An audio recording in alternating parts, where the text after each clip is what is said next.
তোমারও ইশারায় ঘুমটা হাওয়ায় উড়ে যায়। ভারতের বেঙ্গালুরুতে পুলিশের জিজ্ঞাসাবাদের মুখে জার্মান নৃত্যশিল্পী নোয়েল রবিনসন।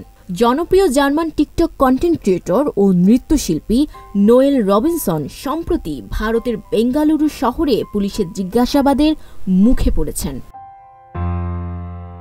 ঐতিহ্যবাহী ভারতীয় পোশাক পরে রাস্তায় নাচের ভিডিও ধারণের সময় অনুমতি না থাকায় গত বুধবার তাকে পুলিশ আটক করে। তার নাচের দৃশ্য দেখতে ভিড় জমে গেলে জনসুরক্ষার ঝুঁকি তৈরি হয়।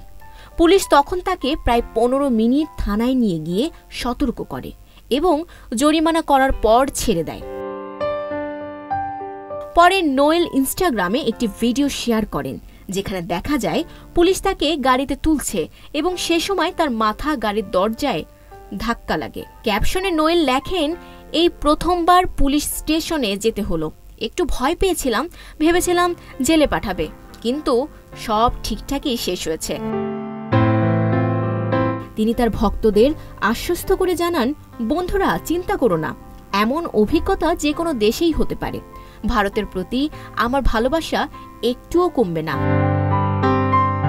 2001 সালে জন্ম নেওয়া নোয়েল রবিনসনের পারিবারিক শিকড় নাইজেরিয়ায় হলেও তিনি বড় হয়েছেন জার্মানিতে। হিপহপ ও ফ্রি স্টাইল নাচের জন্য আন্তর্জাতিকভাবে খ্যাতি অর্জন করেছেন। এর আগেও বেঙ্গালুরুর চার্চ স্ট্রিটে অনুরূপ পরিস্থিতিতে আরেক জার্মান টিকটকার ইউনেস জারুকে পুলিশের জিজ্ঞাসাবাদের মুখে পড়তে হয়েছিল। এই ঘটনাটি নোয়েলকে কিছুটা ভয় দিলেও তিনি ইতিবাচক মনোভাব ও ভালোবাসার বার্তাই দিয়েছেন।